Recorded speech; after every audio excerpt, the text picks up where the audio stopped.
Hello guys. Hello. Mayroon na naman ako nasilip doon sa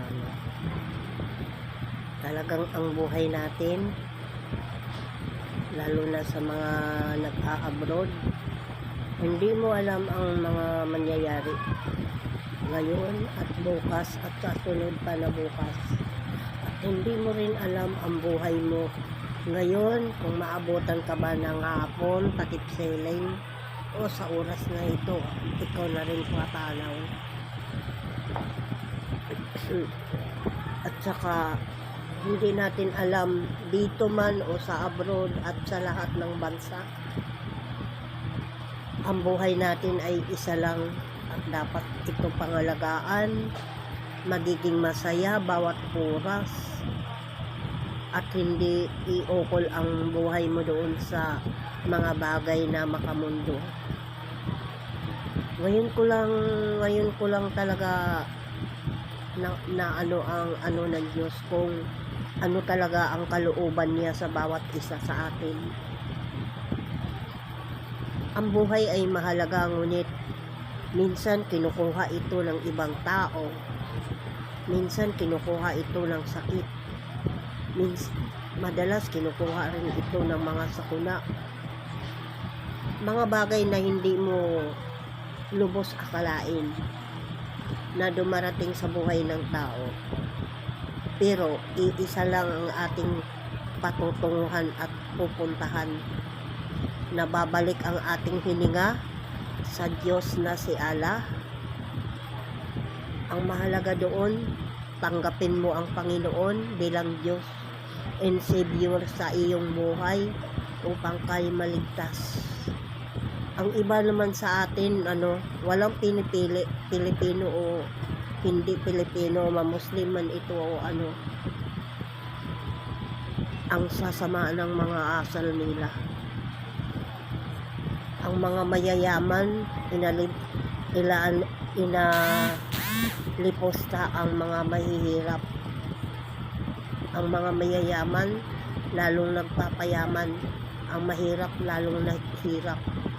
Sa panahon na ito, tulad yung nakita ko nga namatay ngayon, galing sa ibang bansa. Di ko lang alam kung anong bansa galing yun. Ngunit iyak ng iyak ang kaniyang pamilya. Masarap na may pamilya kang umiiyak sa'yo. Ang tanong ngayon, kung paano ka nawawala dito sa mundo. Yun. Kasi ang buhay natin iisa. May mapalad na nagpunta sa ibang bansa. Mayroon din hindi mapalad. Tulad nun, umalis na malakas para magtrabaho, makigsapalaran sa ibang bansa. Pag uwi ay bangkay na, nakalagay na sa kahon. Hindi mo lubos akalain ng ganun, di ba? Oh. Ang iba nga mapalad kung ano-ano ang mga ginagawa sa buhay.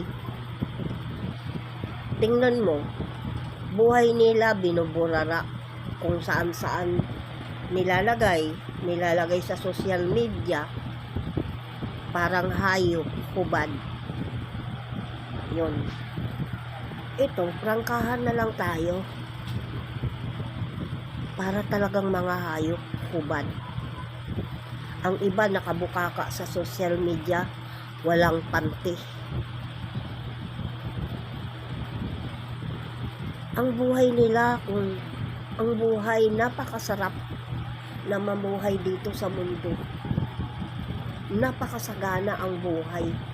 Ngunit binuburara lang, ginagamit sa kawalang kahiyaan, na walang dangal, walang takot sa Diyos. Kasi hindi nila alintana kung ano ang buhay ay iisa lang. Hindi nila iniisip mabuti kung ano ang dapat nilang gawin.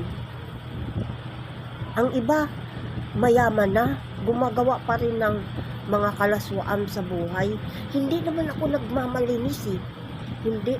Ngunit sinasabi ko lang ang totoo. Na ang ating ingatan natin. Ang ating dangal, ang ating kahiyaan, kung ano-ano pa kay bakit. Kasi pag namatay tayo, pinagkwentuhan tayo ng tao, walang ibang naiwan sa atin kung hindi kwento na lang. Anong kwento mayroon ka? Kung mamatay ka sa mundo. Anong kwento na ibahagi sa mundo? Ang karangalan, ang kadami ng followers, ang kumita sa Facebook at TikTok. Pero wala kang dangal.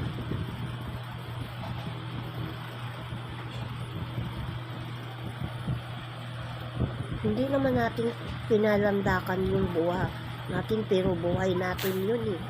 Buhay natin. Tulad ng namatay ngayon na galing sa ibang bansa. Anong kwento kaya na mayroon siya?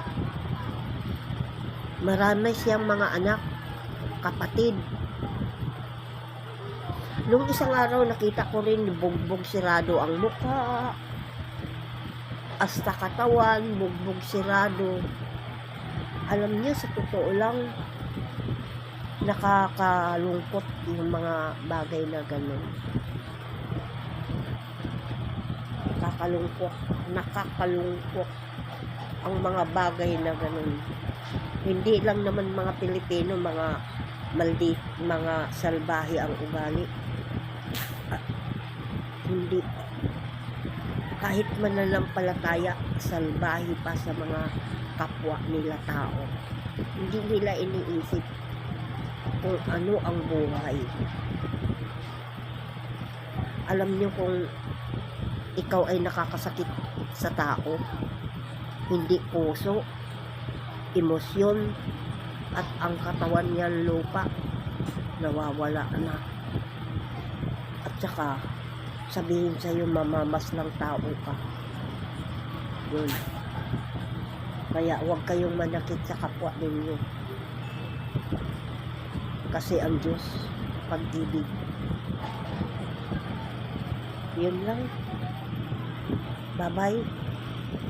Salamat sa inyo.